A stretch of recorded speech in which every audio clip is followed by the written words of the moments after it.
Assalamualaikum warahmatullahi wabarakatuh. Bismillahirrahmanirrahim. Alhamdulillahi rabbil alamin. Wassalatu wassalam ala ashrafil anbiya'i wal mursalin Sayyidina wa maulana Muhammadin wa ala alihi wa sahbihi ajma'in. Subhanaka la ilma lana illa ma 'allamtana innaka antal alimul hakim. Wa la hawla wa la quwwata illa billahil aliyyil azim.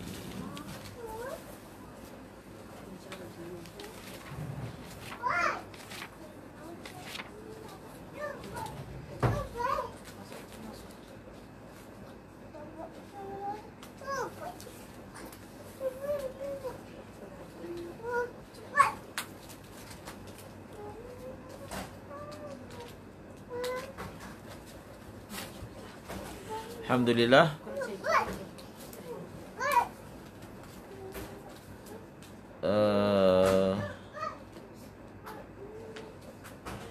Kita akan sambung pengajian kita.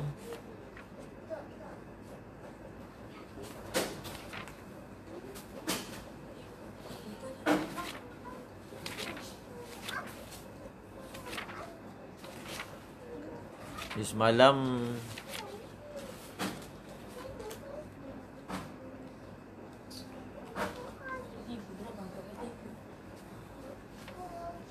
kita berhenti pada perkataannya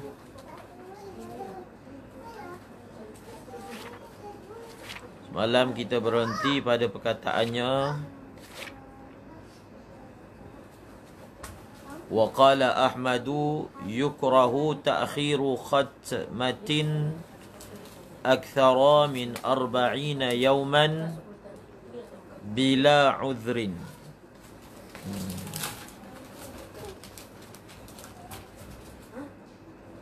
Semalam kita berhenti kat situ.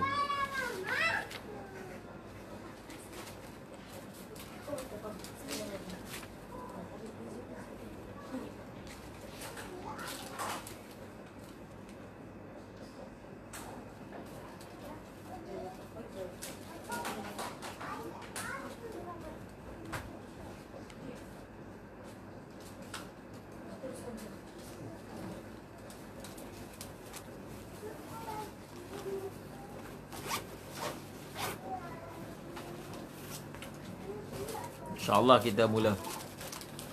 Boleh mula dah.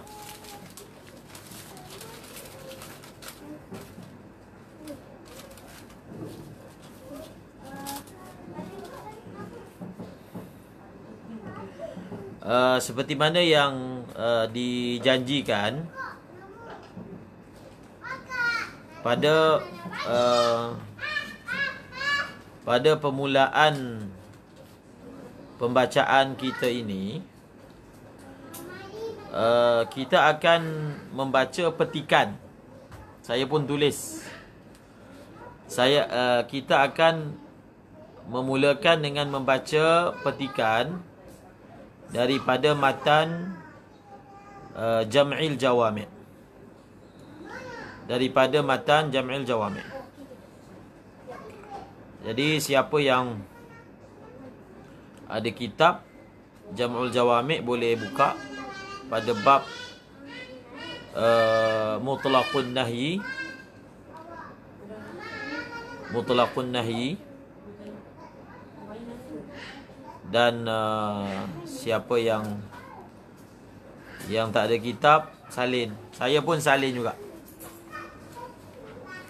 Waktu PKP ni kitab duduk dekat pejabat. Jadi tujuan saya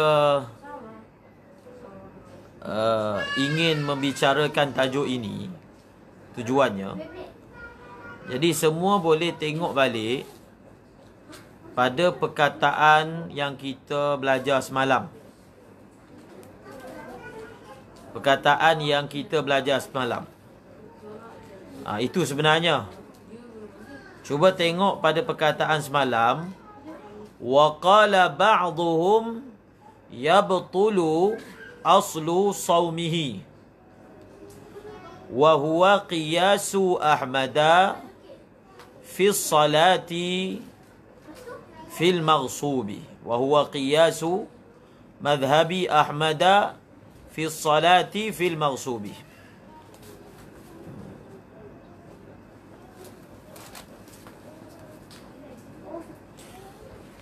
Okey, tengok balik ibarat tu.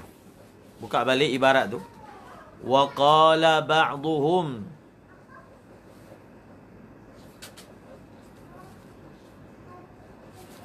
yabtulu aslu sawmihi wa huwa qiyasu madhhabi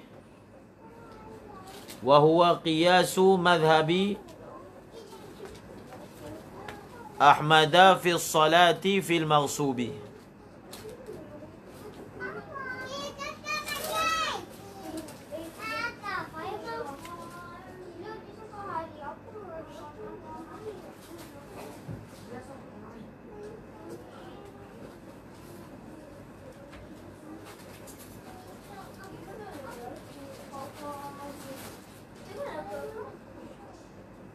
Dia dapat tak?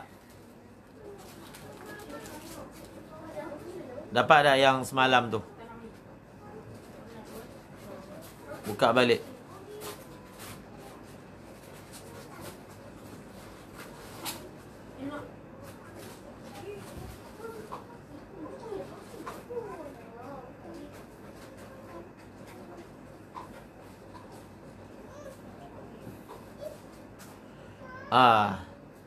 Semalam kita sebut, dalam i'anah pun sebut, wa qala ba'dhum ini adalah perkataan Al-Imam Al-Auza'i. Al-Imam Al-Auza'i. Itu tak ada iskal. Tetapi yang ingin dibangkitkan iaitu pada perkataan beliau, wa huwa qiyasu madhhabi Ahmadah. Wa huwa qiyasu madhhabi Ahmadah. Maksudnya batalnya puasa itu dia adalah secara qiyasnya sama dengan madhab Imam Ahmad bin Hanbal dalam bab batalnya sembahyang fil maghsub. Batalnya sembahyang fil maghsub. Itu perkataan tu. Jadi dalam mazhab Hambali, kalau satu orang dia sembahyang, dia pakai baju curi, ataupun dia sembahyang di atas tanah yang dirampas, ataupun dia sembahyang, dia ambil wuduk menggunakan air yang dirampas, maka sembahyangnya, wuduknya tidak sah. Itu memang jelas. Itu memang jelas mazhab Imam Ahmad bin Hanbal. Cuma perkataan wahwa qiyasu tu, perkataan wahwa qiyasu tu, adakah musannif ingin memberitahu bahawasanya mazhab Imam Ahmad bin Hanbal juga batal puasa? Maksudnya mengumpat, membatalkan puasa. Di situ poin dia.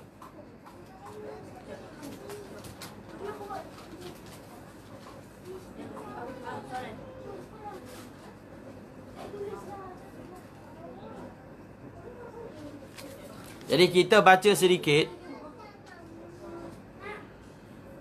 Kita baca sedikit kaedah. Ni dalam kitab Jamu Jawami'. Kita tak nak ambil masa banyak sangat.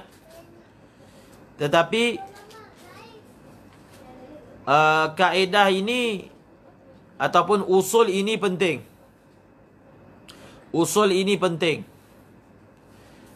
Jadi kalau kita belajar dalam usulul fiqh,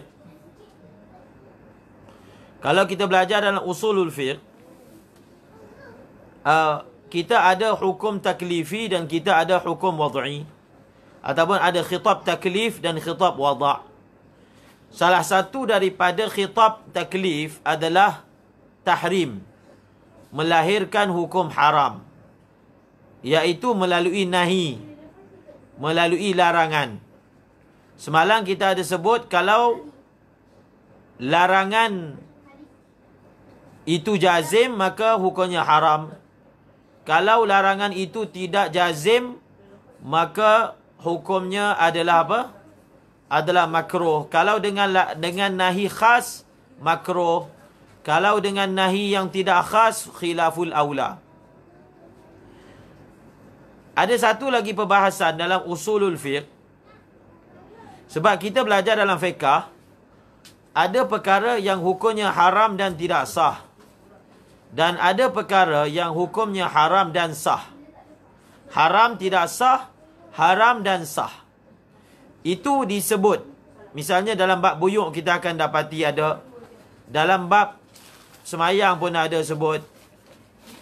Dalam bab wuduk pun ada sebut. Okey? Itu furuk.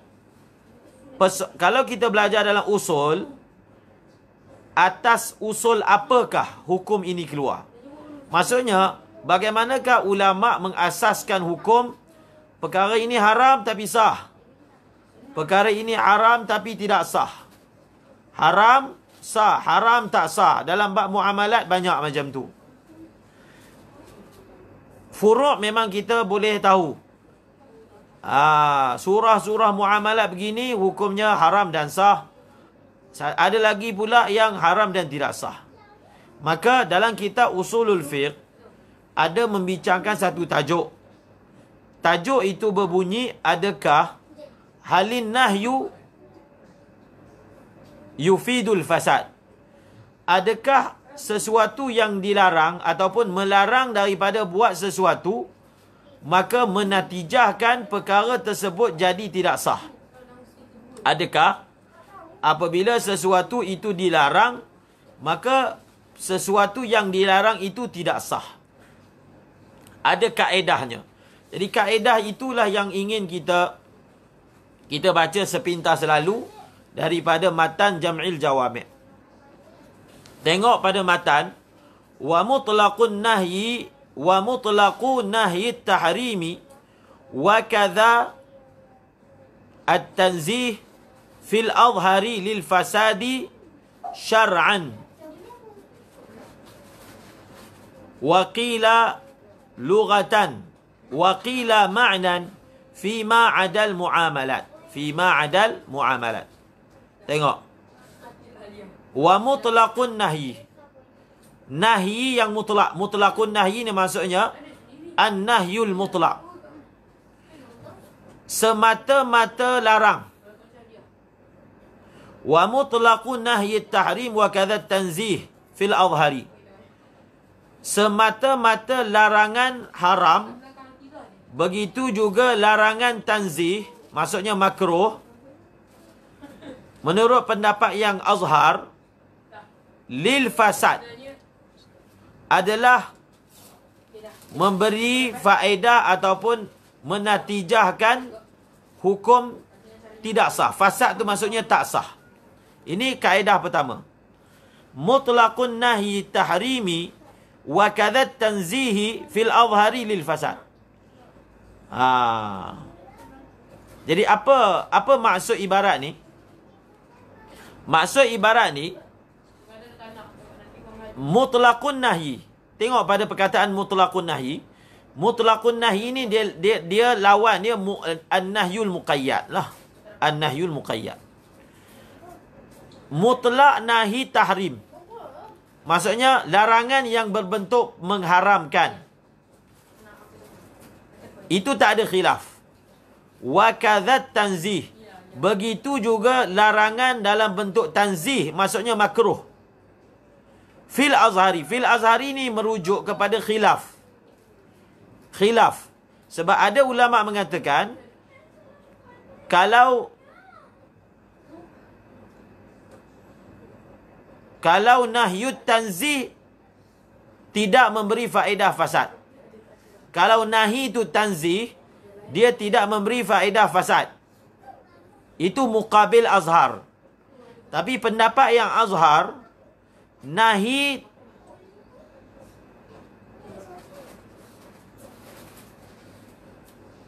tanzih juga memberi faedah apa?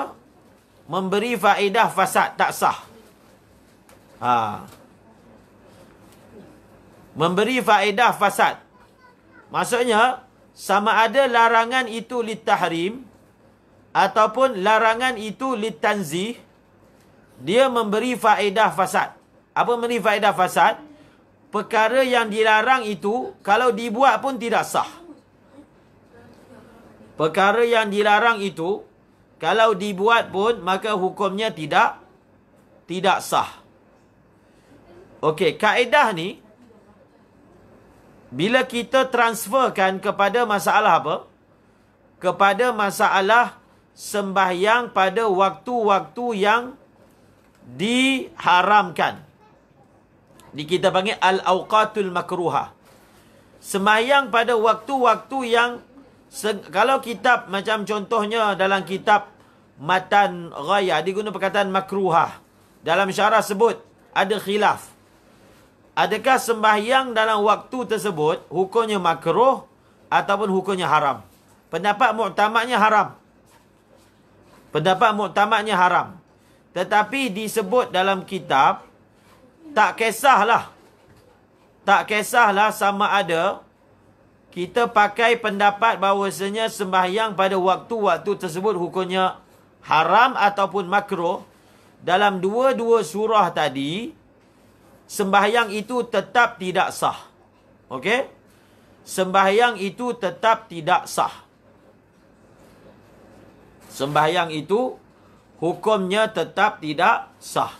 Boleh faham tak? Jadi sebenarnya ada khilaf. Adakah kalau sesuatu itu dilarang dengan larangan makruh? Larangan makruh. Tetap perkara tersebut hukumnya sah ataupun tidak sah. Pendapat muktamadnya, dia juga yufidul fasad. Dia juga memberi faedah tidak sah. Okey, setakat ni faham tak? Setakat ni.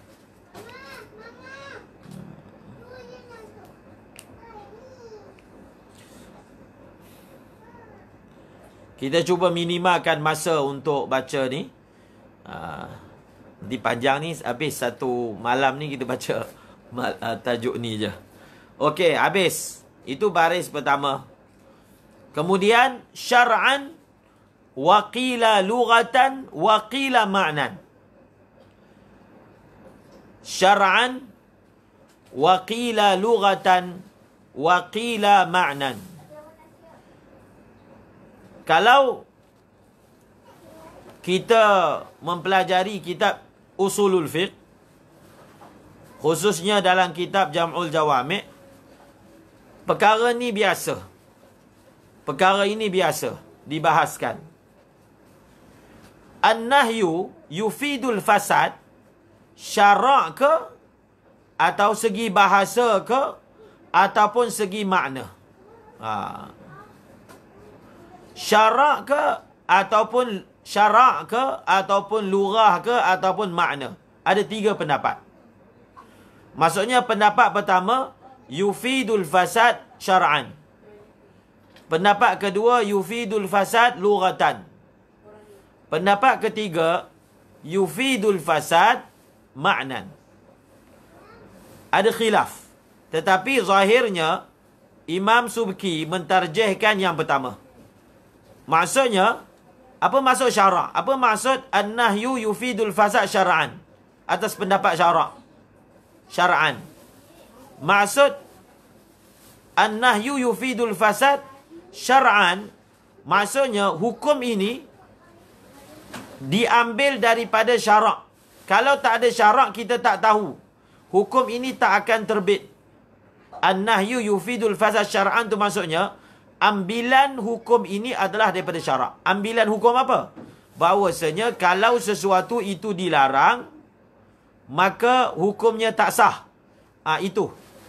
Ambilannya daripada mana? Pendapat pertama kata ambilannya segi syarak.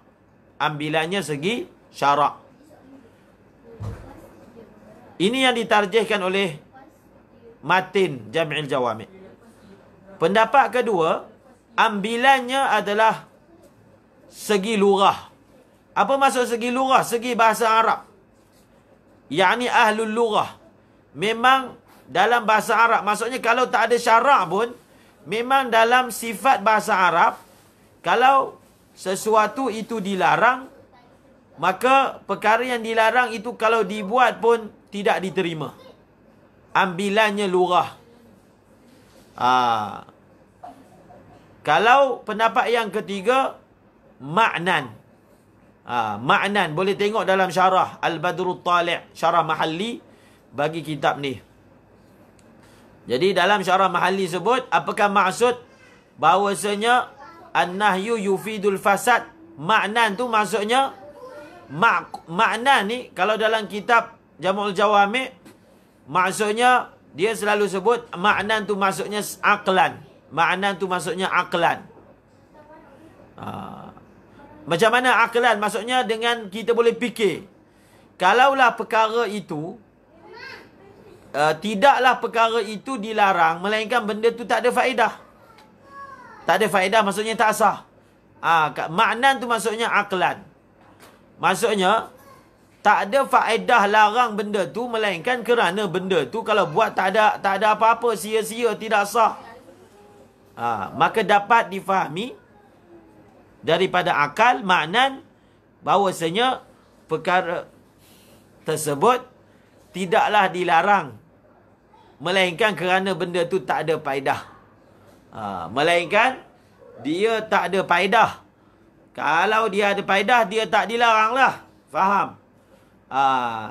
Jadi biasa perbahasan macam ni dalam kitab Jam'ul Jawami' dalam usul fiqh membahaskan tentang usul ini adakah diambil daripada syarak ataupun usul ini diambil daripada lugah ataupun usul ini diambil daripada akal. Habis. Fima adal muamalat. Fima adal muamalat. Jadi fima adal muamalat,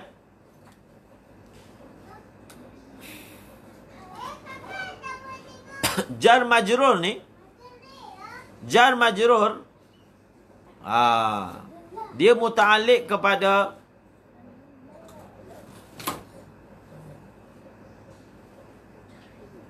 dia adalah zaraf kepada perkataan mutlaqun nahyi lil fasad. Mutlaqun nahyi lil fasad. Fi ma adal muamalat. Fi ma adal muamalat. Jadi fi ma adal muamalat ni dia muta'alliq kepada yang sebelum ni. Ni masih bersambung tu. Jadi syar'an wa qila lughatan wa qila ma'nan. Tak habis lagi tu. Fi ma adal muamalat. Itu khabar kepada mutlaqun nahyi. Khabar dia. Mutlaqun nahyi lil fasad ni ialah fi ma adal muamalat. Pada perkara selain daripada perkara muamalat. Apa maksud perkara selain muamalat? Ibadat. Ibadat. Nasab. Nasab. Okey? Ulama bagi contoh, antara dalil usul bahawasanya dengan zina tidak sabit nasab. Dengan zina tidak sabit nasab. Jadi apabila zina itu dilarang, maka anak yang hasil dengan sebab zina itu tidak sah, fasad. Bila fasad, tidak sabit ubuwah dan bunuwah antara kedua-dua mereka. Jadi, diistimbatkan juga untuk sabitkan tersebut dengan usul ini. Okey? Fima adal muamalat. Wa fiha, hal tu kembali kepada al-muamalat. Tetapi dalam bab muamalat, kaedah dia macam ni. Wa fiha ay wa fil muamalat. Dalam bab muamalat, kaedahnya begini. Ini kalau kita belajar seawal warakat pun, ada bahas benda ni.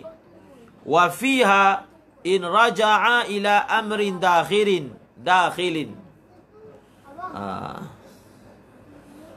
Qala ibnu Abdissalam awihtumila ruju'uhu.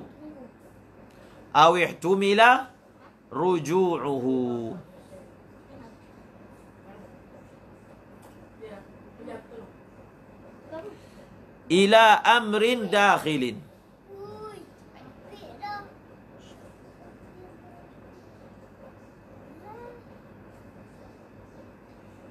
Okey.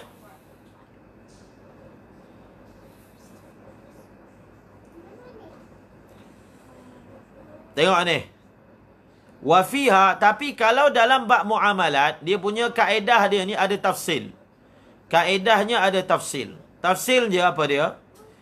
In raja'a ay an-nahyu. Sekiranya larangan itu faktornya kembali kepada perkara dalaman, amrun dakhili.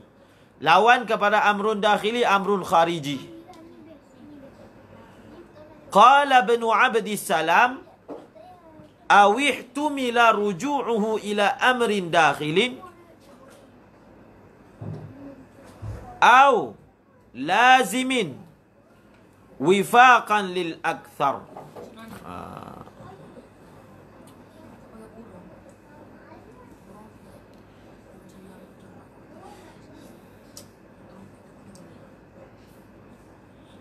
Okey? Faham tak ni? Ni matan Jamu Jawamik memang macam ni. Dia kata kalau dalam bab muamalat, dalam bab muamalat dia ada kait ni. Jadi ini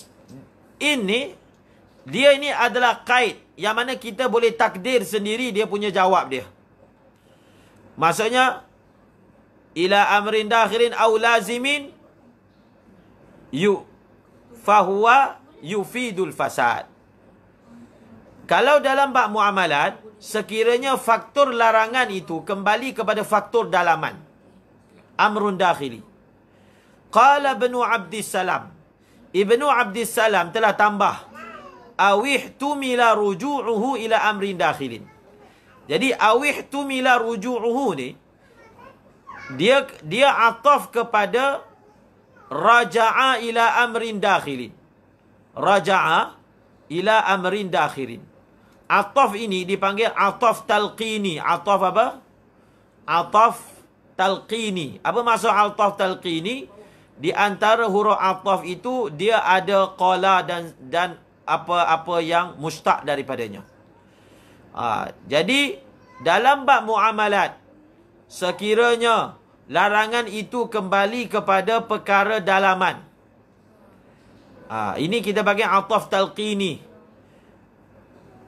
Uhtumila ruju'uhu ni, dia kembali, dia ni ataf kepada raja'a.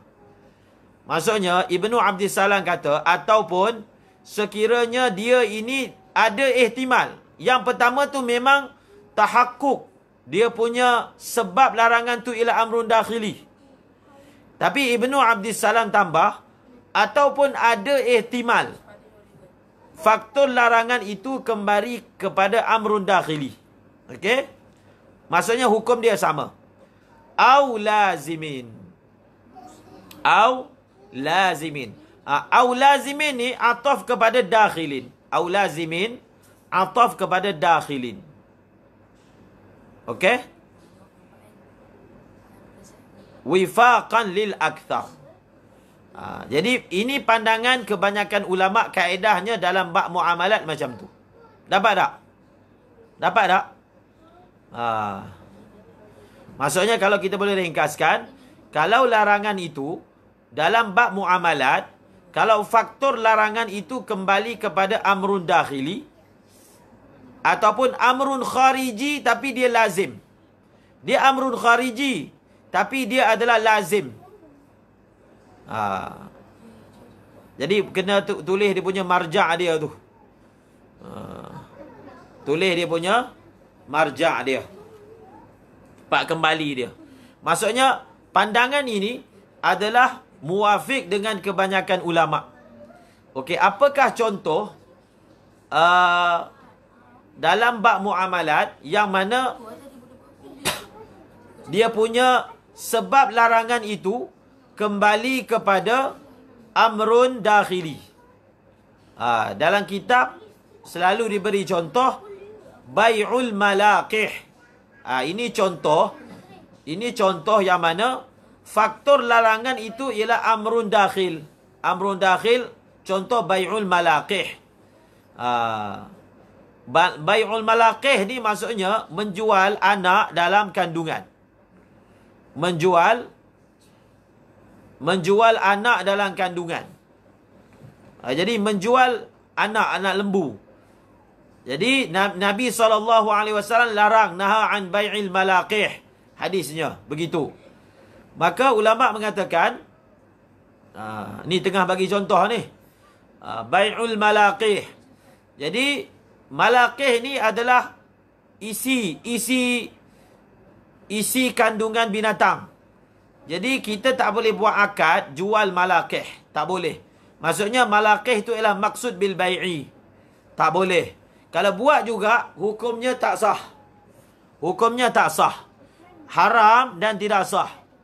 Sebab apa? Faktor larangan itu ada pada malaqih itu sendiri. Apakah amrun dakhil yang ada pada malaqih? Iaitu jahalah.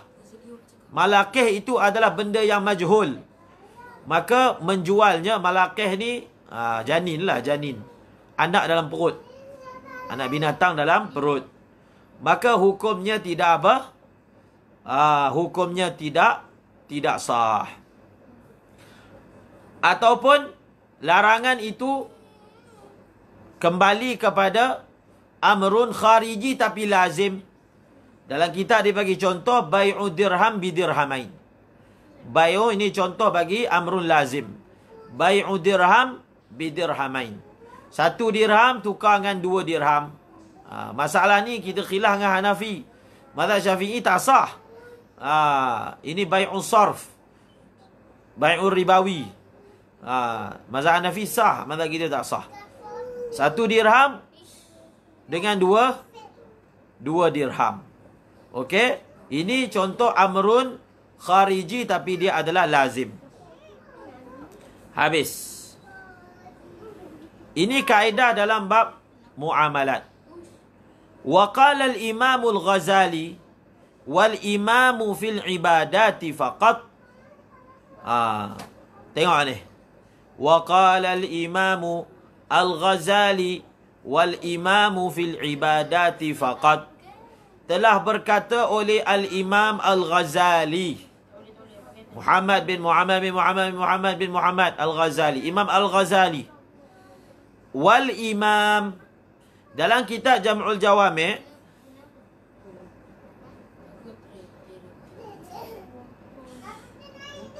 bila disebut al-imam maksudnya apa? Maksudnya ayah beliau. Bila disebut al-imam maksudnya ayah kepada Imam Subki. Imam Ghazali dan juga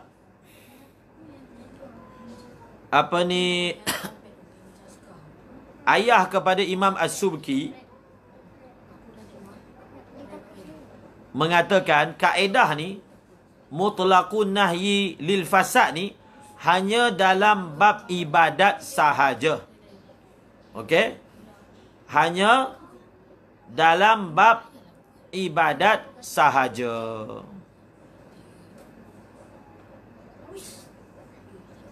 Dia dalam Jam'ul Jawami' kalau disebut imam maksudnya ayah dia.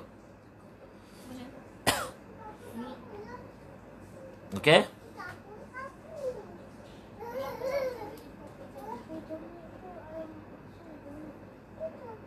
Kalau Ar-Razi, beliau sebut Ar-Razi, beliau sebut imam. Al-imam maksudnya ayah beliau. Dia menjawab. Okey? Sayyidil Walid.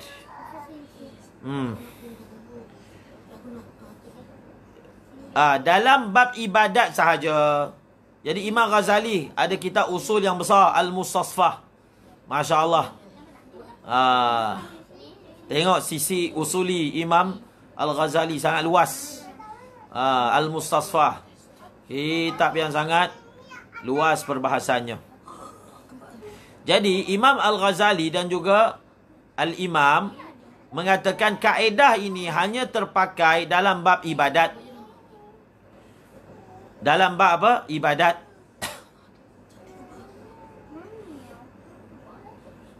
Tetapi dalam bab muamalat kaedah ni tak terpakai. Boleh tengok dalam syarah Mahalli. Boleh tengok dalam syarah Mahalli, mereka kata kalau dalam bab muamalat kita keluarkan hukum itu bukan dengan semata-mata kaedah mutlaqun nahi lil fasad, bukan. Tetapi beliau kata, maksudnya Imam Al-Ghazali sebut bahawasanya dalam bab muamalat usul bagi hukum fasadnya, contohnya bai'ul malaqih kan, bai'ul malaqih. Jadi bai'ul malaqih ni dihukum tidak sah, haram dan tidak sah. Dia bagi Imam Al-Ghazali, usul yang dipakai untuk hukum bahawasanya bai'ul malaqih tidak sah bukan semata-mata pakai kaedah mutlaqun nahi, tetapi sebenarnya dalam perkara tersebut li fawati syartin au ruknin. Beliau sebut dalam bab muamalah ni dia jadi tak sah sebab tak cukup syarat, tak cukup rukun. Contohnya bai'ul malaqih, tak cukup apa? Tak cukup syarat. Tak cukup syarat. Iaitu syarat jual beli mesti maklum. Mabi' itu mesti maklum. Jadi beliau tak setuju bahawasanya kita mengatakan tak sah itu semata-mata kaedah mutlaqun nahi. Okey? Itu pandangan beliau. Jadi kena ambil perhatian. Jangan kita sangka, oh Imam Ghazali kata mutlaqun nahi lil fasad ni dalam bab ibadat. Maknanya Imam Ghazali kata bahawasanya bai'ul malaqih sah lah. Jangan faham macam tu. Dia tak boleh istimbah macam tu. Ini selalu saya bagi ingatan kat pelajar. Walaupun kita nampak macam dalam bab usul tu lafaz ataupun sirah antara ulama' tu berbeza, tak semestinya mereka dalam furu' dalam bab yang sama akan berbeza. Tak semestinya. Tak semesti. Dia tak boleh buat kesimpulan mudah macam tu. Contohnya kalau kita buat kesimpulan mudah seolah-olahnya, oh Imam Ghazali dalam bab bai'ul malaqih, maknanya kalau beliau tak qail bahawasanya lil fasad, maka di sisi Imam Al-Ghazali bai'ul malaqih hukumnya sah. Tak. Imam Ghazali pun kata tak sah juga. Faham? Jadi dia kaedah dia ginilah. Tidak semesti ada dua ulama memfatwakan hukum yang sama bagi sesuatu masalah yang sama, mereka menggunakan usul yang sama. Tak semestinya. Tak semestinya. Faham tak? Tak semestinya kalau kita tengok mazhab Syafi'i dengan mazhab Hanafi dalam satu masalah hukum sama. Hukum sama. Tetapi tidak semestinya usul yang mereka pakai dalam mengeluarkan hukum tu sama. Dan tak semestinya kalau kita tengok ada dua ulama' ni nampak dia punya sirah dia dalam usul tu macam tak sama, maka kita boleh buat kita boleh buat apa? Kesimpulan mudah je. Tak, kena tengok syarah juga. Okey? Itu ringkasnya. Fa in kana kembali ke benahi. Fa in kana an-nahyu li kharijin kal wudu'i fil maghsubi bil maghsubi lam yufiduhu 'indal akthar. Lam yufiduhu 'indal akthar. Fa in kana ay fa in kana an-nahyu. kalaulah larangan itu li kharijin. Kalaulah larangan itu li kharijin, maksudnya li amrin kharij. Kalaulah larangan itu faktornya faktor luaran. Dia amrun kharij ni ada dua. Satu amrun kharij lazim. Satu lagi amrun kharij ghairu lazim. Jadi yang dimaksudkan di sini ni amrun kharij ghairu lazim. Kalaulah maksud larangan itu li amrin kharij, maksudnya bukan zat ibadat tu dilarang, tapi ada benda luaran yang dilarang. Contohnya kal wudu'i bil maghsub lam yufidhu indal aktar. Jadi kat sini kaedah ni dipakai dalam dua-dua masalah. Dalam bab ibadat pun kita pakai, dalam bab muamalah pun kita pakai. Maksudnya, kalau ada sesuatu benda ibadat dilarang, kalau ada sesuatu muamalah dilarang, tetapi faktor larangan tu amrun kharij ghairu lazim, maka larangan itu tidak menatijahkan ibadat itu hukumnya tak sah. Ibadat itu, muamalah itu hukumnya tak sah. Kita ambil satu contoh. Dalam kitab ini, dalam bab ibadat.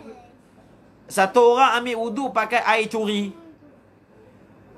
Maka perbuatan dia berdosa tak? Perbuatan dia berdosa. Ambil wudu pakai air curi, perbuatan tu berdosa. Tetapi perbuatan itu berdosa bukan wudu tu yang salah. Tetapi apa? Tetapi itlaf malil ghair.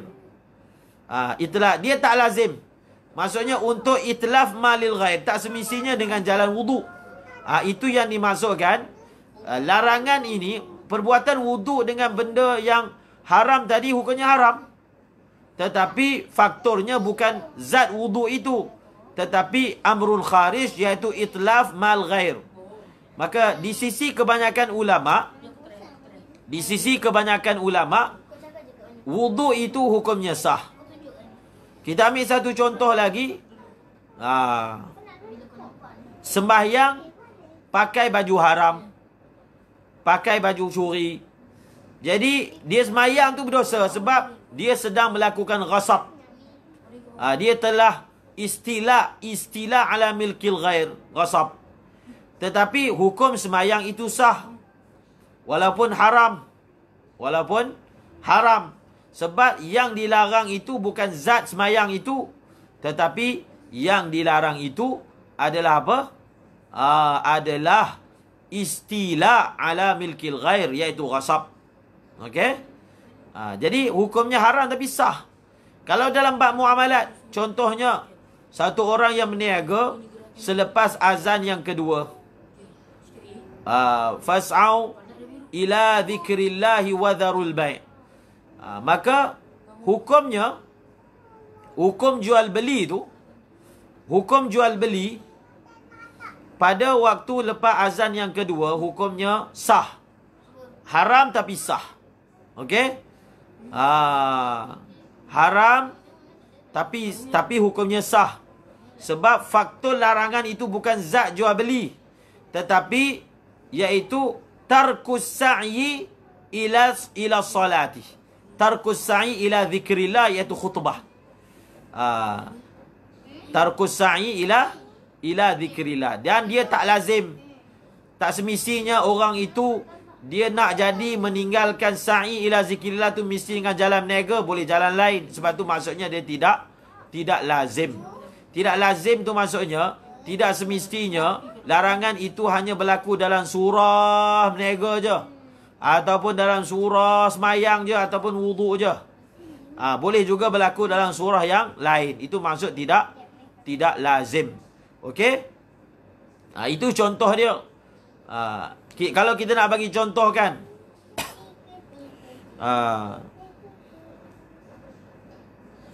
kalau kita nak bagi contoh, satu orang yang dia puasa pada hari raya pertama, maka hukumnya haram dan tidak sah. Sebab apa? Lazim daripada dia berpuasa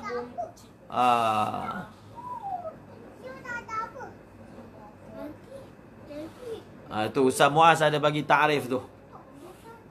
Annahu yanfakku anhu wa yahsilu li ghairihi. Itu dia punya jawapan dia. Dengan bahasa mudah tadi, dia juga boleh berlaku dalam surah lain. Tak semestinya itlaf malil ghair berlaku dalam surah wudu saja, ataupun istila ala milkil ghair berlaku dalam surah salat menggunakan baju yang haram. Okey? Habis. Ini sebenarnya perkataan yang terakhir ni, petikan yang terakhir ni sebenarnya maksud kita. Petikan yang terakhir ni sebenarnya yang ada kaitan dengan kitab ni, kan saya sebut awal tadi. Zahir daripada perkataan Fathul Mu'in macam bahawasanya, maksudnya di sisi Imam Ahmad bin Hanbal,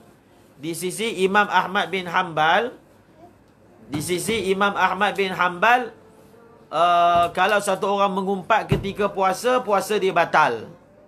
Kan? Sebab kalau kita kias dengan fatwa Imam Ahmad bin Hanbal dalam masalah sembahyang menggunakan air curi ataupun pakaian curi, maka begitulah juga dalam bab puasa. Walaupun dia amrun khariji, begitu. Kita tengok mazhab Imam Ahmad. Ini petikan terakhir. Wa qala Ahmad. Ini maksud asal perbahasan sebenarnya. Wa qala Ahmadu yufidu mutlaqan. Dalam mazhab Imam Ahmad bin Hanbal, an-nahyu yufidu al-fasada mutlaqan. Jadi wa qala Ahmad yufid ay yufidun nahyu. Maf'ul kepada yufid ni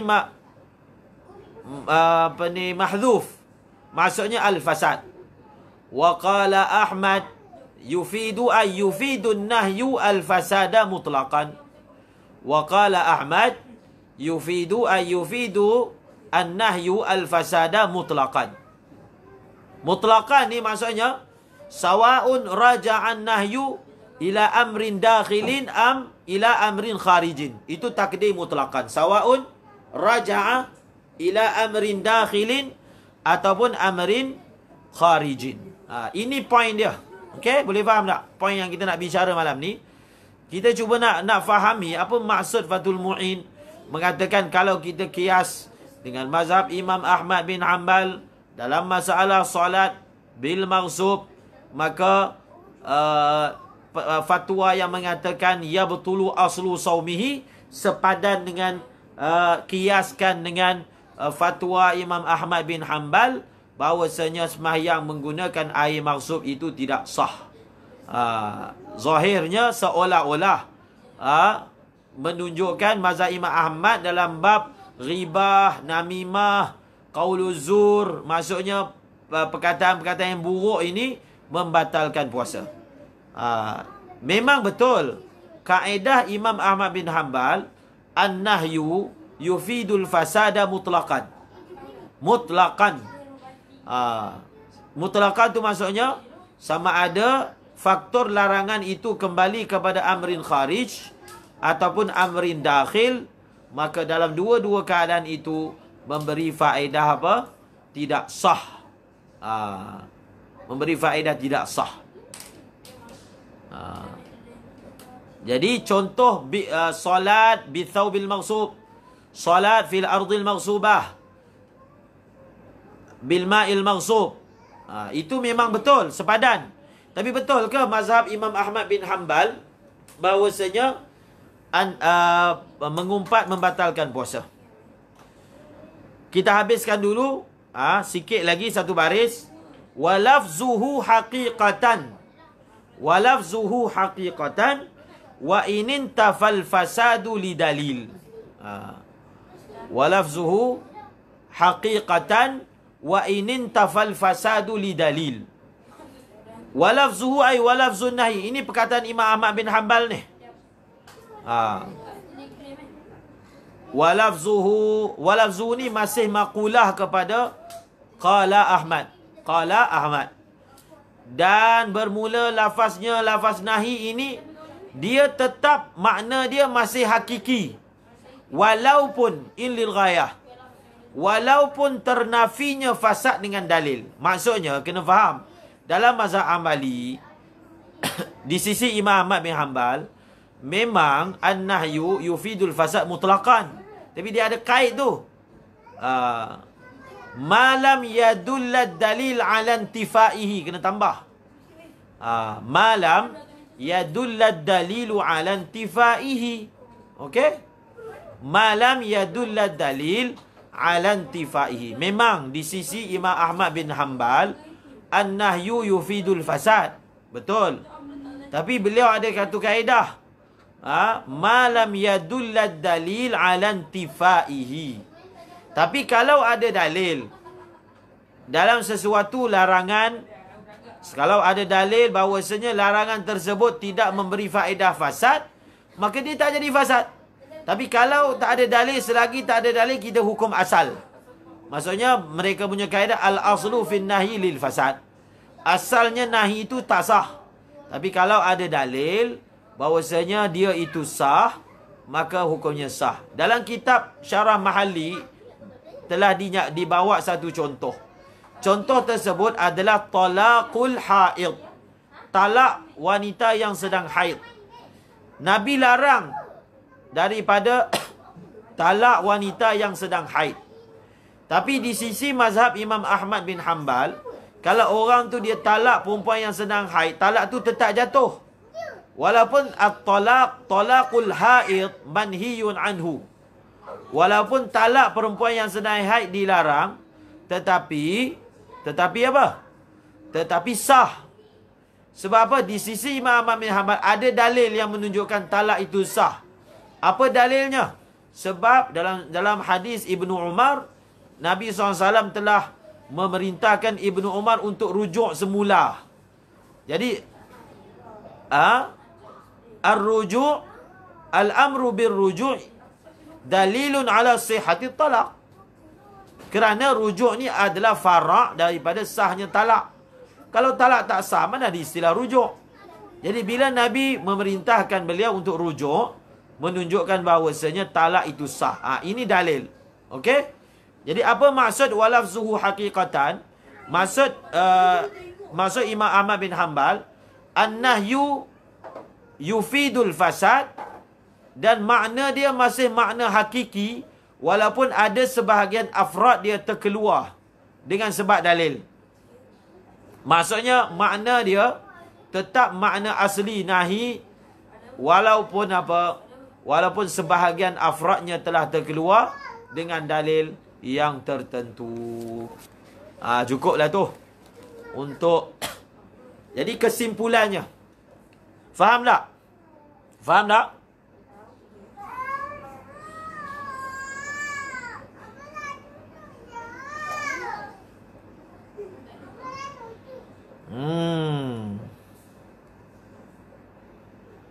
Faham tak? Takut komen tak keluar. Komen keluar ya.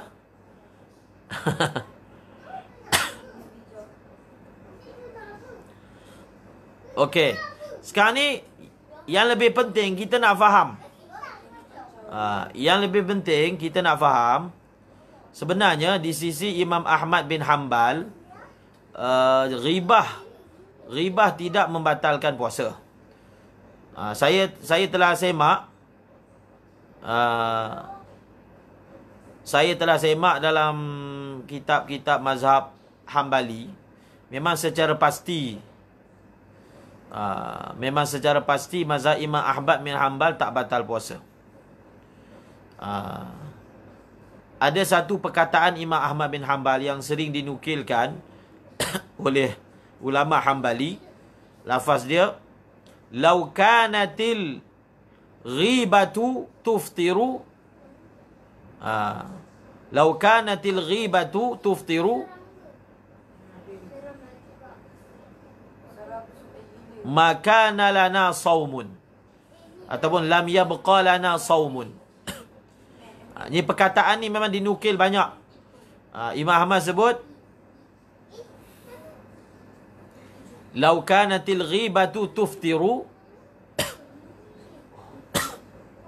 makana lana saumun." Makana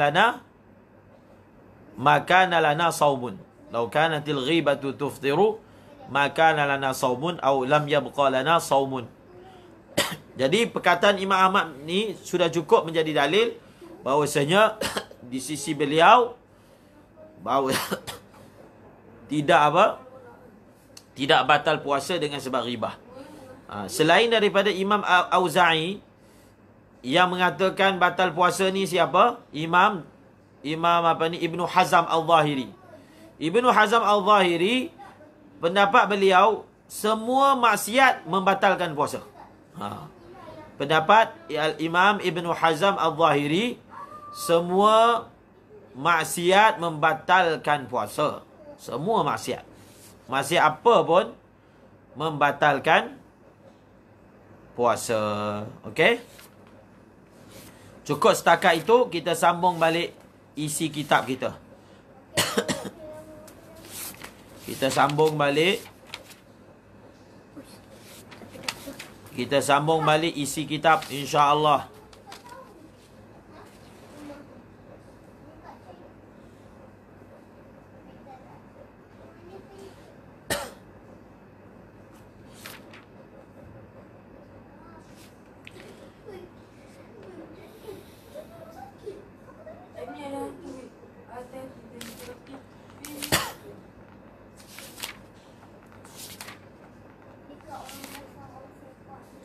Okey, sambung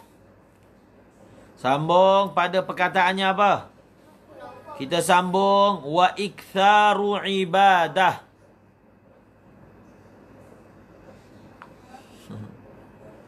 Wa iktharu ibadah. Mazhab kita sah. Sebahagian ulama menyebut ijma' ulama. Ijma' ulama mengatakan sah. Sebahagian sebut gitulah. Okey. Wa iktharu ibadah. Habis. Pendek je. Dan sayugia dan disunatkan secara muakkad pada bulan puasa untuk memperbanyakkan ibadah. Allahu Akbar.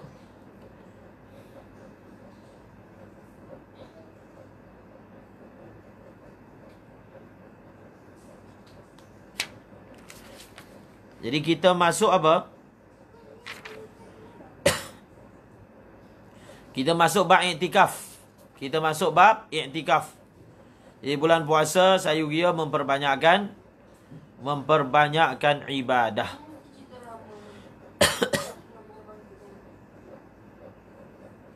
Iktikaf.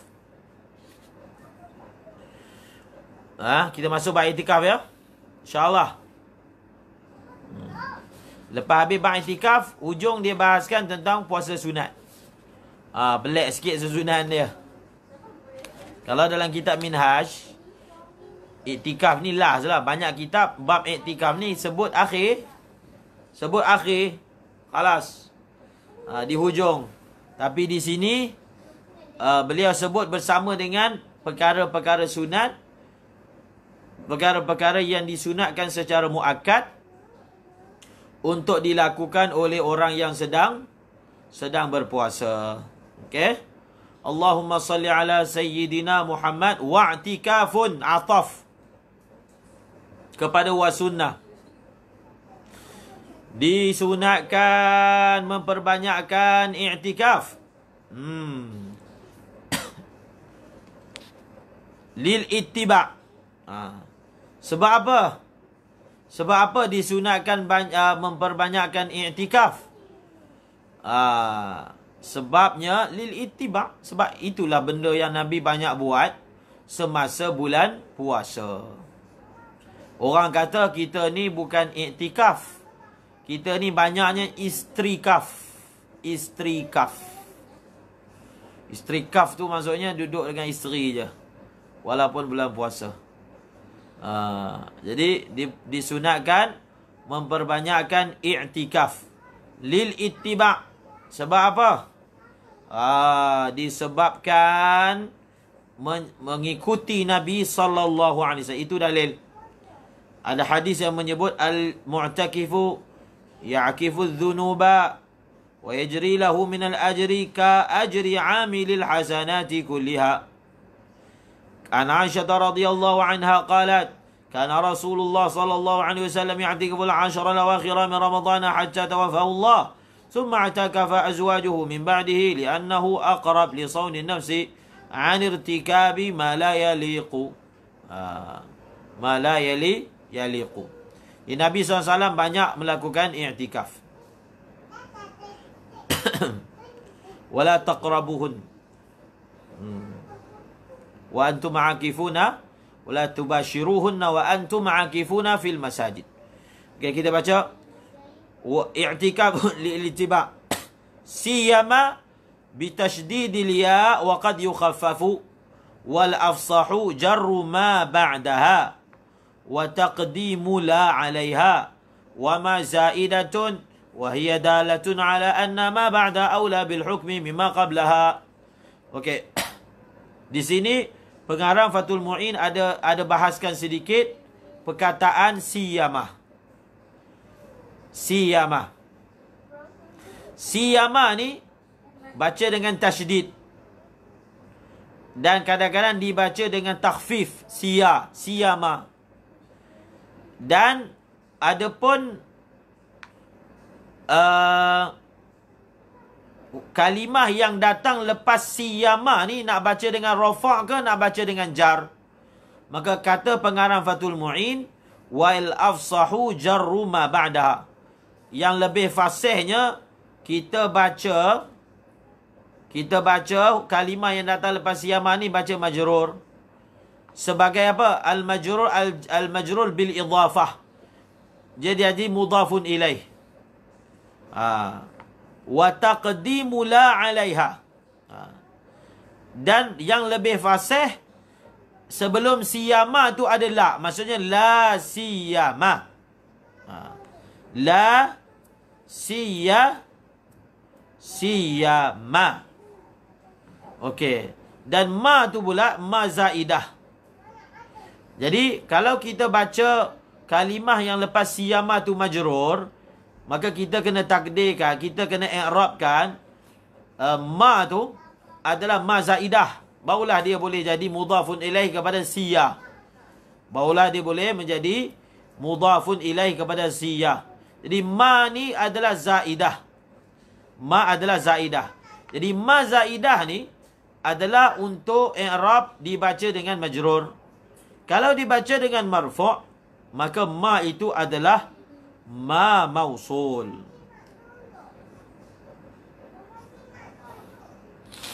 Ma itu adalah dibaca dengan ma mausul. Okey, khalas. Wahia. Hiya tu kembali kepada kalimah siyamah. Hiya tu kembali kepada kalimah siyamah.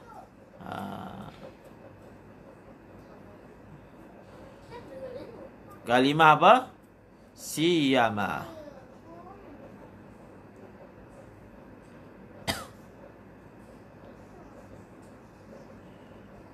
Wahia, hiya tu kembali kepada apa? Kalimah siyamah. Siyamah ni dia adalah kalimah dalatun ala anna ma ba'daha aula bil hukmi mimma qabla. La siyamah ni dia adalah kalimah yang didatangkan untuk menunjukkan bahawasanya kalimah yang selepasnya adalah lebih aula, perkara yang selepas la siyamah lebih aula daripada yang sebelumnya. Kalau dalam terjemahan kita lebih-lebih lagi, terutama sekali. Okey? La siyama ataupun siyama. Siyama ashri. Baca dengan apa? Ashri akhirih. Siyama ashri akhirih. Lebih-lebih lagi lah 10 akhirnya Ramadan.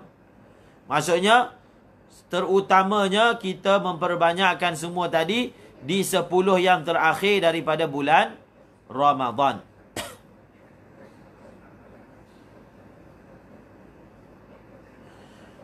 Fayata'akkadu lahu al-iktharu thalathatil madhkurati lil-ittiba'. Maka tertakkidlah baginya saim memperbanyakkan 3 perkara yang telah disebutkan. 3 perkara itu sedekah, membaca Al-Quran dan juga beriktikaf. Wa yusannu, jumpa. Wa yusannu an yamkutha mu'takifan ila salatil idi wa an ya'takifa qabla dukhulil ashri wa yata'akkadu iktharul ibadatil madhkurati fihi raja'a musadafati lailatul qadri. Tengok ni. Disunatkan bahawasanya berdiam seseorang itu beriktikaf sampailah solat raya. Ini ramai tak buat lah. Dia iktikaf ni, kita iktikaf sampai pagi raya, sampai habis mayang raya baru balik rumah. Dan bahawasanya beriktikaf itu sebelum masuknya 10. Sebelum masuk 10 dah mula dah ihtiyat. Kemudian apa? Dan dituntut secara muakkad memperbanyakkan ibadat-ibadat yang disebut fihi. Fihi. Hi kembali kepada apa? Hi itu kembali kepada apa? Hi. Disunatkan dan ditakkidkan memperbanyakkan ibadat-ibadat tersebut padanya.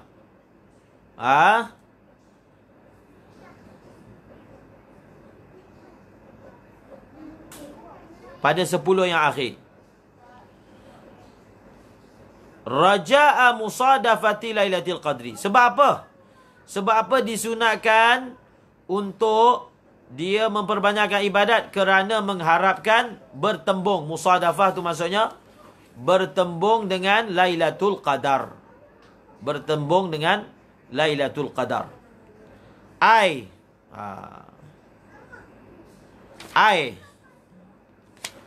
ni kita belajar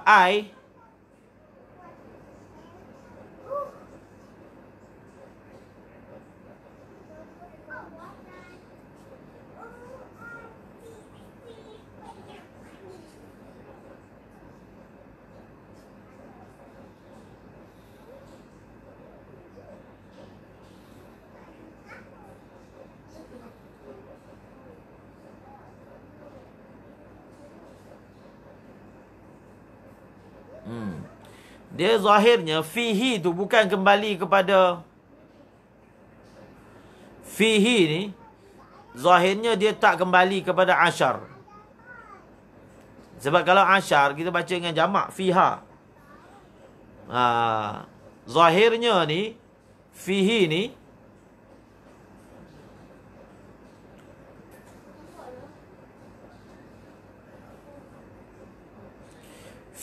ni kembali kepada i'tikaf. Fihi kembali kepada i'tikaf. Zahirnya gitu. Kembali kepada i'tikaf.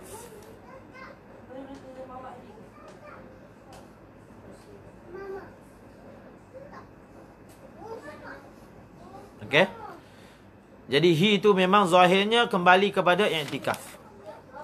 Maksudnya, masa dia tengah iktikaf tu, diperbanyakkan dia memperbanyakkan ibadat-ibadat yang disebut.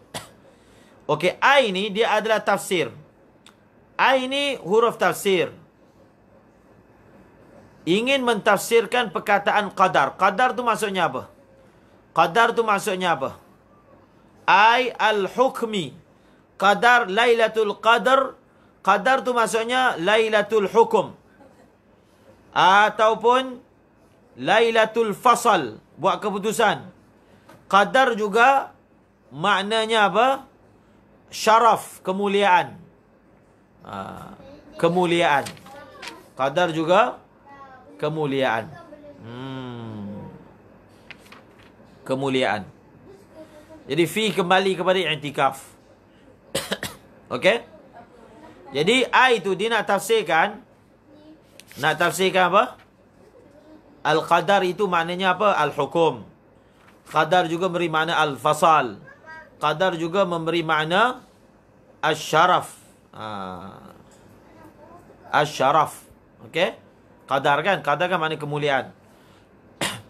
Wal 'amalu fiha khairun minal 'amal fi alfi syahrin laisa fiha lailatul qadri wa hiya munhasiratun 'indana fihi farjaha awtaruhu warja awtarihi 'inda Syafi'i lailatul hadi aw thalith wal 20 واختار النووي وغيره انتقالها وهي أفضل ليالي سنة وصاح من قام ليلة القدر إيمانا أي تصديقا بأنها حق وطاعة واحتسابا أي طلبا لرضا الله تعالى وثوابه غفر له ما تقدم من ذنبه وفي رواية وما تأخر وراء البيهقي خبرا من صلى المغرب والعشاء في جماعة حتى ينقضي شهر رمضان فقد أخذ من ليلة القدر بحظ وافر وروي أيضا من شهد العشاء الأخيرة في جماعة من رمضان فقد أدرك ليلة القدر وشذ من زعم أنها ليلة النصف من شعبان.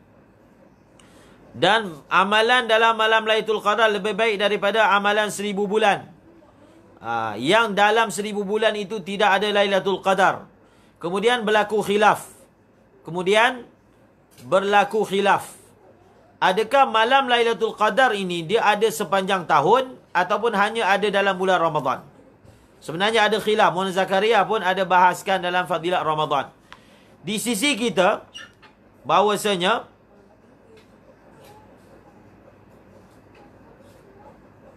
wahiyya munhasiratun indana fi. Di sisi kita, maksudnya di sisi jumhur ulama Syafi'i, bahawasanya Lailatul Qadar ini munhasir, hanya terkepung dalam apa? Dalam 10 yang terakhir saja. Wahiyya munhasiratun indana fihi. Wahiyya munhasiratun indana fihi. Wahiyya munhasiratun indana fihi. Oh, tapi kat sini fihi ni dia kembali kepada al-ashr. Di sini fihi ni kembali kepada al-ashr. Jadi kalau kat sana pun fihi pun boleh kembali kepada al-ashr. Oh, boleh. Fihi tu boleh kembali kepada al-ashr. Yang tadi sebelum ni. Yang tadi kita kata i'tikaf kan, tapi kat sini fihi ni kembali kepada 10 akhir. Al-ashr. Al-ashr. 10 akhir. Sebab 10 ni betul lah dia mufrad. Dia punya kalimah dia kalimah muzakkar. Jadi boleh baca fihi. Okey? Jadi yang sebelum ni pun kita takdirkan fihi tu kembali kepada 10 juga. Bukan i'tikaf. Okey? Jadi di sisi jumhur ulama Syafi'i, malam Lailatul Qadar ini hanya ada dalam 10 akhir. Okey? Kenapa sebut begini? Sebab ada ulama sebut Lailatul Qadar ni dia mungkin ada sepanjang tahun. Ada sebahagian ulama Syafi'i mengatakan Lailatul Qadar boleh ada awal daripada 10 akhir. Maknanya boleh ada pada 10 yang kedua. Pun ada pandangan begitu. Itu maksud pengarang Fathul Mu'in sebut pendapat yang rajih di sisi kebanyakan ulama mazhab Syafi'i, Lailatul Qadar ini hanya ada pada 10 akhir. Farjaha. Farjaha. Maksudnya ha tu kembali kepada al-awqat. Ha tu kembali kepada al-awqat. Maksudnya fa'arjal awqat autaruhu. Malam-malam ganjilnya. Wa arja autarihi inda Syafi'i. Di sisi Imam Syafi'i, di antara malam-malam ganjil daripada 10 akhir yang paling diharapkan datangnya Lailatul Qadar ialah malam 21 dengan malam 20, malam 23. Okey? Waqtara an-Nawawi wa ghairuhu. Imam Nawawi dan selain daripada Imam Nawawi memilih pandangan intiqalaha, bahawasanya malam Lailatul Qadar boleh berpindah-pindah. Maksudnya Imam Nawawi memilih bahawasanya malam Lailatul Qadar ni boleh berpindah-pindah. Wahia, dan malam Lailatul Qadar adalah malam yang paling afdal dalam setahun. Dan sabit dalam hadis, siapa yang bangun pada malam Lailatul Qadar dalam keadaan beriman, maksudnya membenarkan bahawasanya dia adalah hak dan ketaatan dan ihtisab, mengharapkan redha daripada Allah dan pahala, diampunkan dosanya yang telah lalu. Dalam satu riwayat, dosa dia akan datang. Dan dalam riwayat yang lain, siapa semayang maghrib dan isyak dalam berjemaah sehingga habis bulan Ramadan, maka sesungguhnya dia telah mengambil bahagian yang banyak daripada Lailatul Qadar.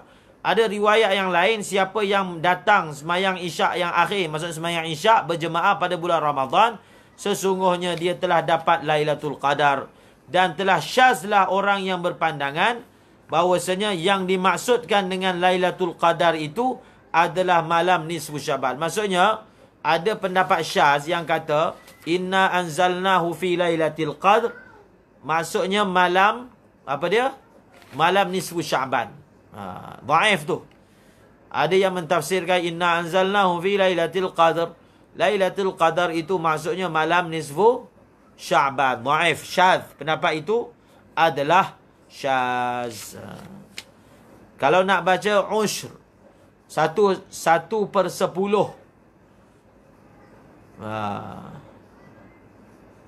1/10 terakhirnya pun boleh juga zahirnya. Baca ushr. Ushru akhirih. Ushr akhirih 1/10 akhirnya. Maksudnya akhir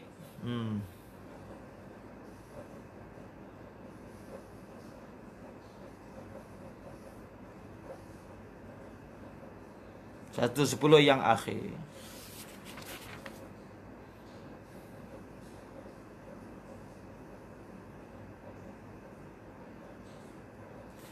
Okey.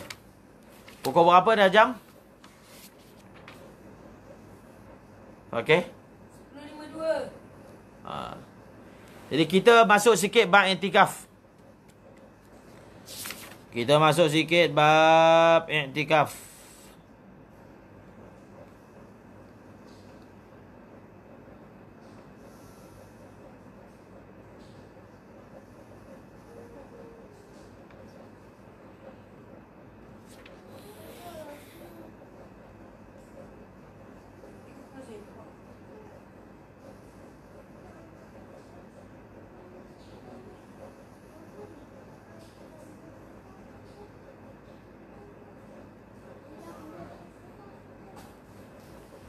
Okey. Sikit lagi. Yusannu i'tikafun.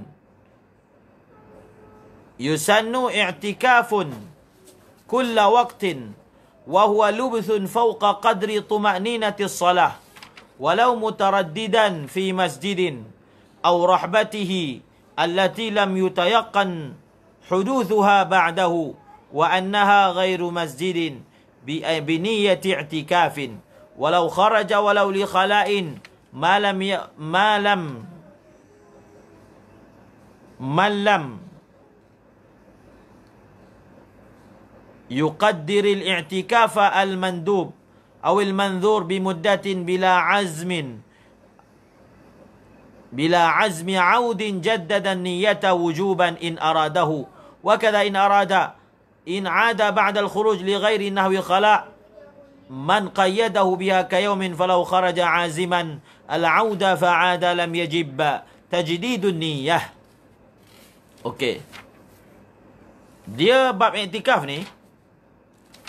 Bab iktikaf ni ada benda-benda yang payah juga nak ni belik. Jadi bab iktikaf dia punya cabaran dia tentang masalah bilakah orang yang keluar masjid, bila dia dia masuk balik, dia kena tajdid balik dia punya niat iktikaf dia. Okey, kita tengok baca berapa perkara. Disunatkan iktikaf. Disunatkan iktikaf.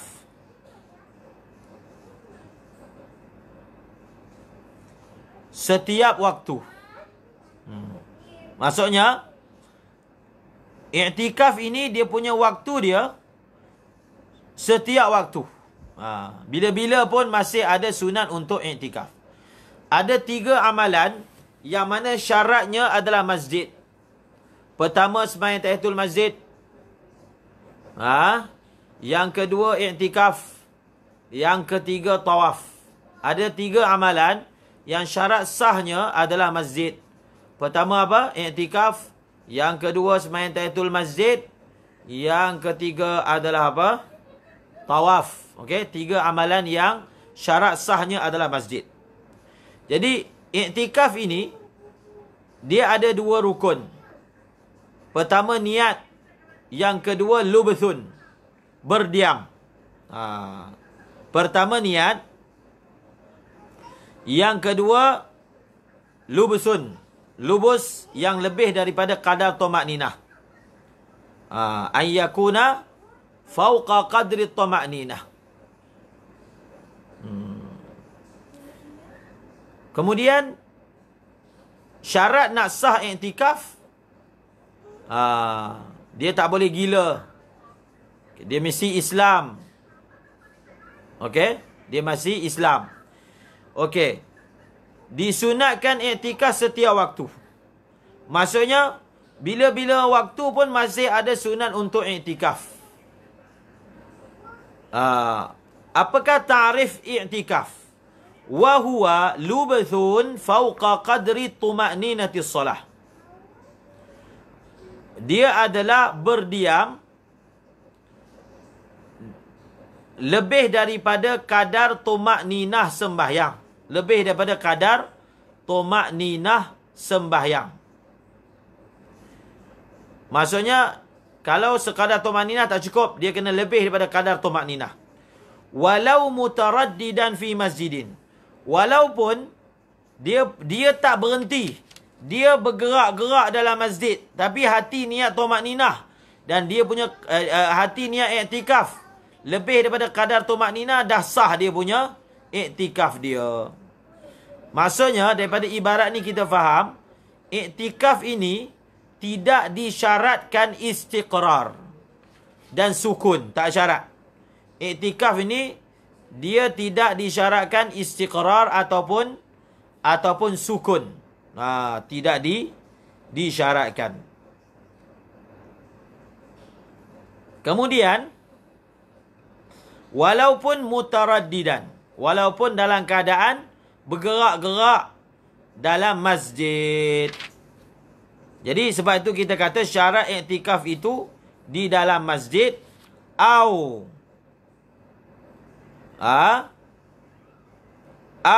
rahbatihi allati lam yutayaqqan huduthuhu ba'daha. Wa annaha ghairu masjidin biniyati i'tikaf. Ni. Ataupun di dalam rahbahnya tu kembali kepada masjid. Allati lam yutayaqqan, yang tidak diyakini huduthuha, tu kembali kepada rahbah, ba'dahu ay ba'dal masjid. Wa annaha, dan bahawasanya itu kembali kepada rahbah ghairu masjid. Ghairu masjid ni dia ataf kepada hudusuha. Okey. Jadi kita baca sampai sinilah. Kita baca sampai biniyati i'tikaf, insya-Allah. Jadi kita tengok panjang sikit kat sini. Jadi tadi kita sebut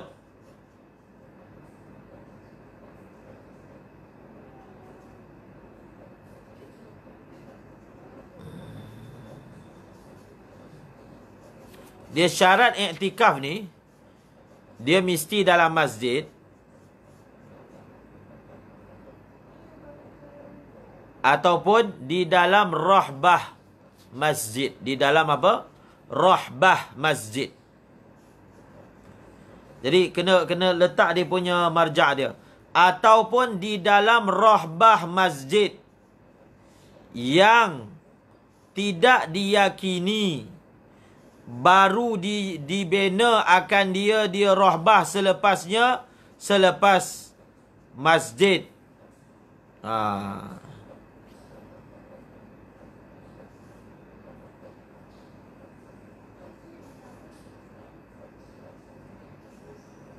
Ataupun dan bahawasanya wa annaha ghairu masjidin biniyati i'tikaf. Jadi biniyati i'tikaf ni dia muta'alliq kepada lubsun. Lubsun biniyati i'tikaf. Lubsun biniyati i'tikaf. Okey, kesimpulan ni macam ni.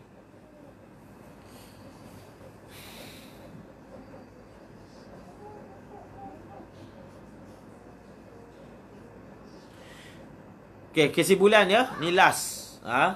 Kita baca sikit je malam ni. I'tikaf. Jadi i'tikaf ni dia adalah satu ibadat yang berbentuk berdiam. Berdiam di dalam masjid. Sebab itu kita belajar dalam bab wakaf. Kalau satu orang tu dia wakaf satu tanah ataupun bangunan, dia kata saya wakafkan bangunan ini sebagai masjid, maka dia jadi masjid. Saya wakafkan bangunan ini untuk iktikaf, pun dia jadi masjid. Faham tak? Sebab apa? Sebab tidak ada bangunan yang boleh buat iktikaf melainkan masjid. Walaupun dia tak sebut masjid, walaupun dia tak sebut masjid, tapi bangunan tu jadi masjid. Faham tak? Kalau satu orang dia wakafkan satu tempat untuk jadi masjid, jadilah masjid. Ataupun dia wakafkan untuk iktikaf, maka pun jadi masjid. Faham tak? Sebab apa? Tidak mungkin dan tidak sah iktikaf melainkan di masjid. Tapi dalam kitab sebut, kalau satu orang wakafkan satu tempat untuk solat, dia tak jadi masjid. Sebab solat tak semestinya didirikan di masjid. Jadi nak sesuatu tempat itu, sesuatu tempat nak dihukum sebagai masjid, dia ada dua surah. Pertama kalau tanah tu adalah ardul mawad. Ardul mawad. Jadi dalam kitab wakaf sebut, kalau di ardul mawad satu orang bina bangunan dengan niat masjid. Dia bina bangunan dengan niat masjid. Walaupun tak ada lafaz, dia akan jadi masjid. Itu beza ardul mawad dengan ardul mamlukah. Kalau bangunan itu, kalau tempat itu adalah ardul mawad, dia bina niat masjid jadi masjid walaupun tak ada apa? Tak ada lafaz wakaf. Tapi kalau ardul mamlukah ataupun binaun mamluk, maka apa? Maka dia perlu lafazkan. Tapi dia punya lafaz dia perlu apa dia? Lafaz dia perlu macam saya sebut tadi. Kena menyatakan saya wakafkan sebagai masjid ataupun untuk iktikaf. Dalam kitab sebut begitu sebab iktikaf ini la yasluhu illa fil masjid. Jadi bila dia kata iktikaf, maka maksud dia masjid. Tapi kalau dia wakafkan untuk sembahyang semata-mata, dia tidak jadi masjid. Dia tidak jadi masjid. Kemudian,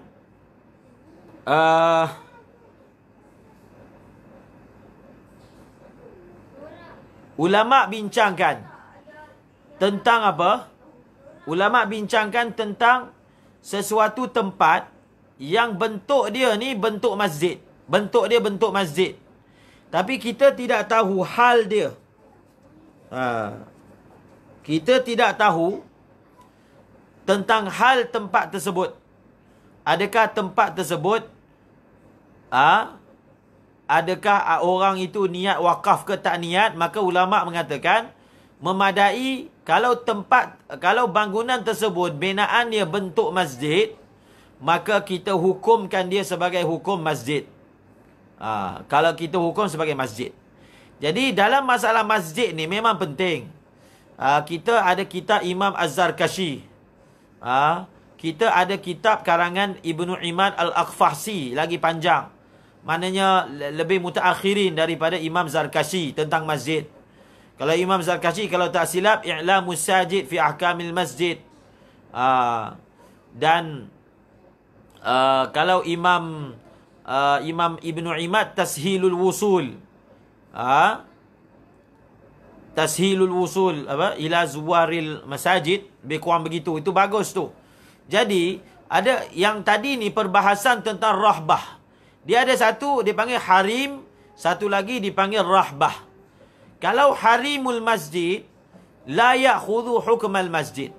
Harim kepada masjid, dia tidak mengambil hukum masjid. Harim kepada masjid, dia tidak mengambil hukum masjid.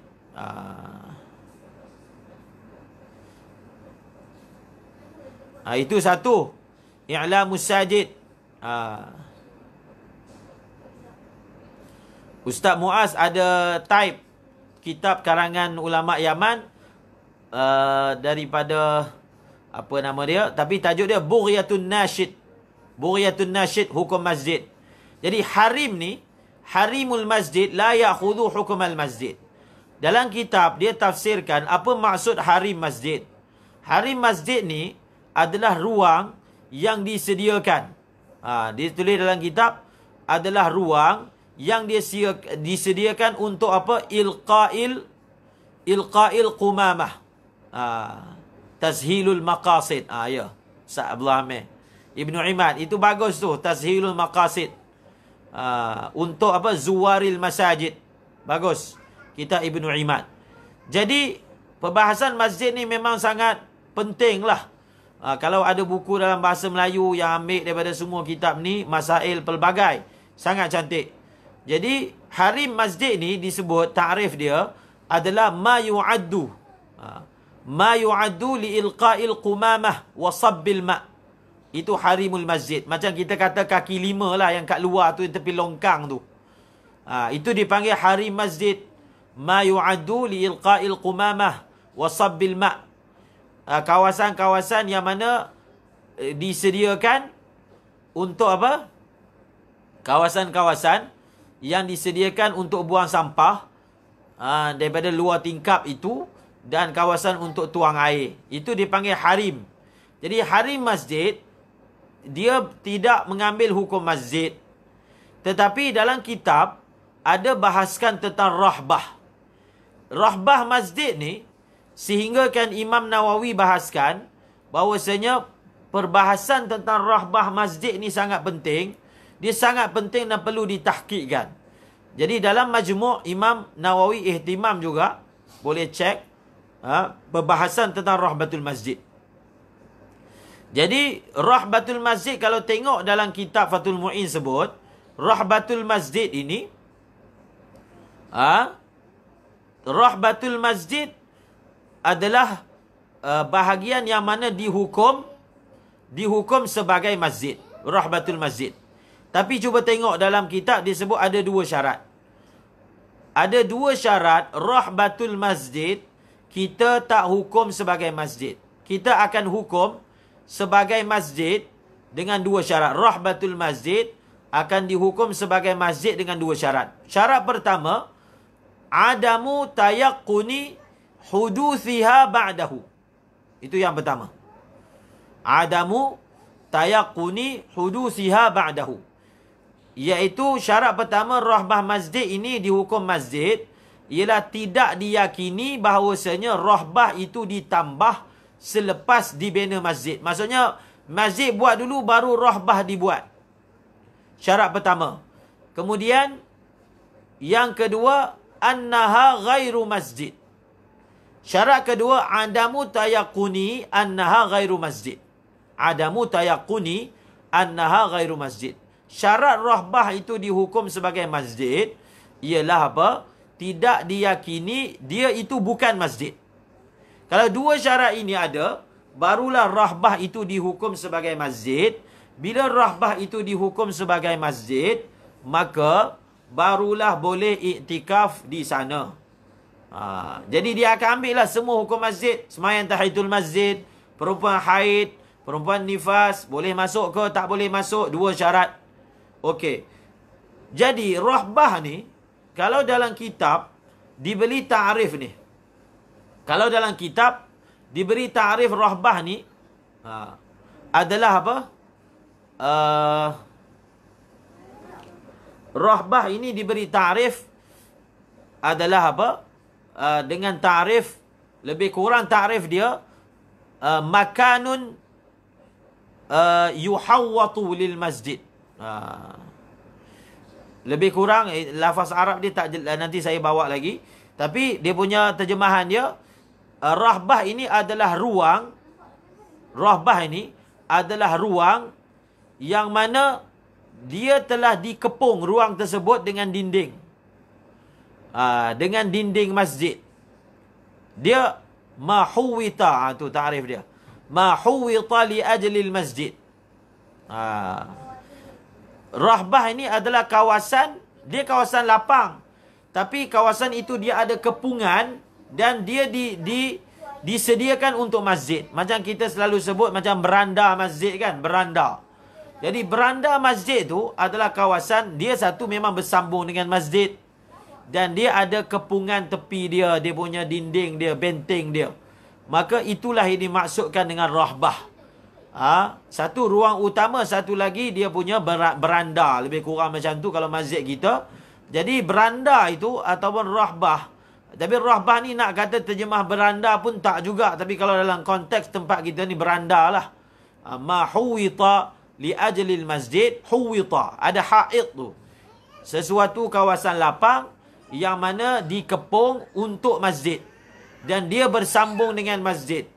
Maka kawasan itu juga dihukum sebagai masjid. Kecuali kalau kita memang yakin dia di-extend kemudian. Yakin. Ataupun kita yakin dia tu memang bukan disediakan untuk masjid. Tetapi kalau kita tengok masjid tu dah memang ada macam tu bangunan, kita hukum dia masjid. Okey? Kita hukum dia apa ni?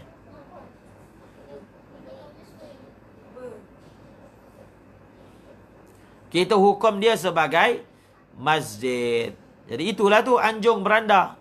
Jadi kawasan itu pun dihukum sebagai masjid. Kawasan yang mana dilingkungkan dan disediakan untuk masjid.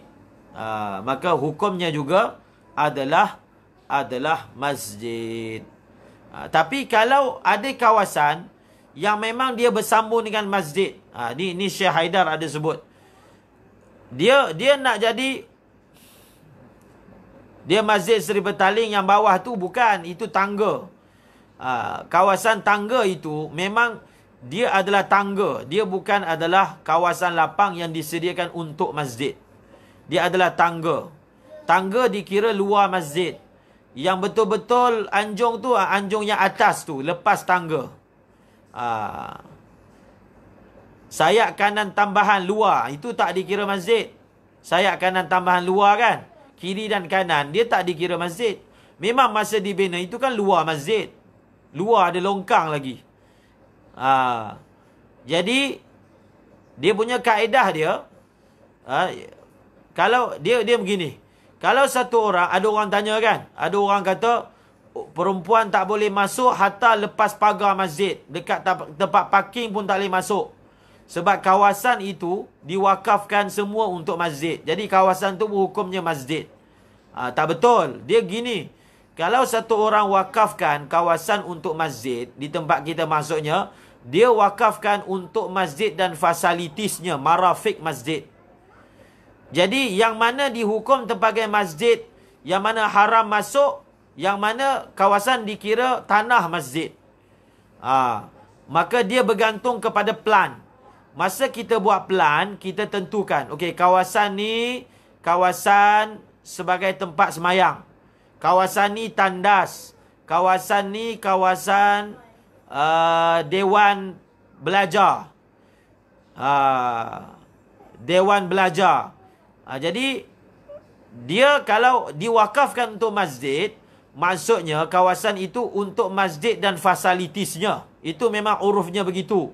Jadi yang betul-betul akan dihukum sebagai masjidiyah, sekira-kira perempuan haid tak boleh masuk, itu ikut plan. Jadi yang mana dalam plan dikira untuk tempat semayang, maka itu dikira masjid. Adapun kawasan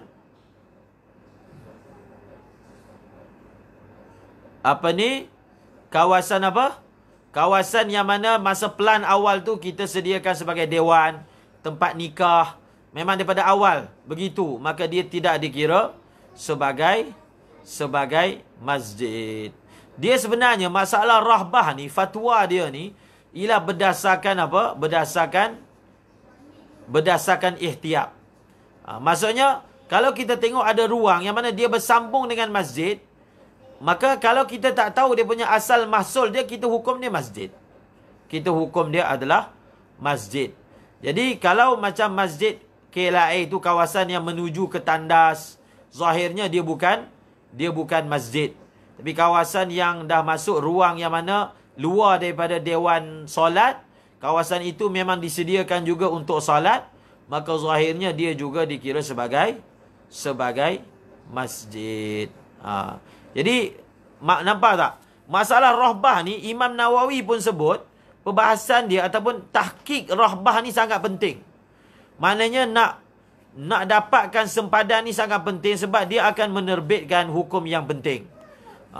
Imam Nawawi sendiri sebut dalam Majmu', mentahqiqkan sempadan rahbah itu adalah perkara yang sangat penting, yang perlu dikaji dengan teliti. Okey? Wallahu alam bis-shawab. Wa ilaihil marji'u wal ma'ab. Oh, dah pukul 11:18. InsyaAllah bab masjid ni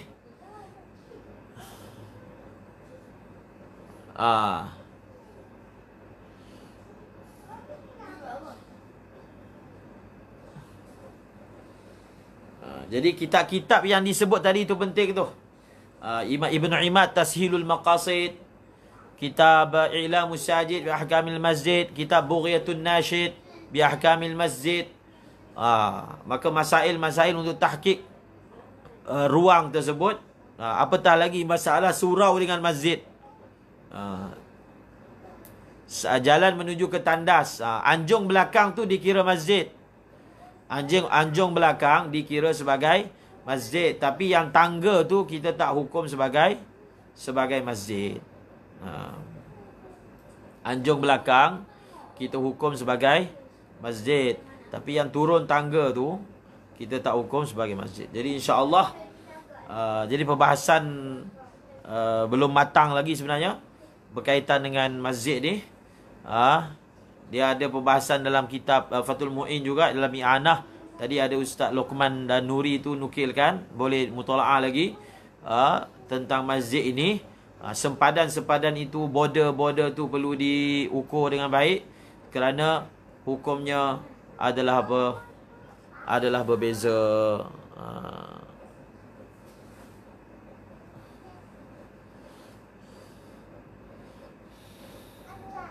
Memang fatwa wilayah kata boleh sembahyang tahiyatul masjid di surau-surau. Dia berbeza fatwa dalam masalah ni.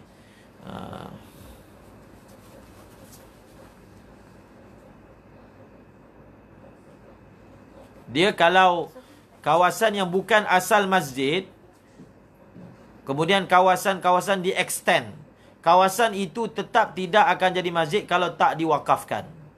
Kalau tak diwakafkan, dia tak jadi masjid, walaupun dia telah di-extend. Okay? Dan dia seolah-olah masuk dalam bangunan masjid, tapi selagi mana dia tidak diwakafkan, maka dia tak jadi masjid. Kawasan-kawasan extend, walaupun nampak masuk dalam masjid, selagi dia tidak diwakafkan, dia tidak akan jadi masjid.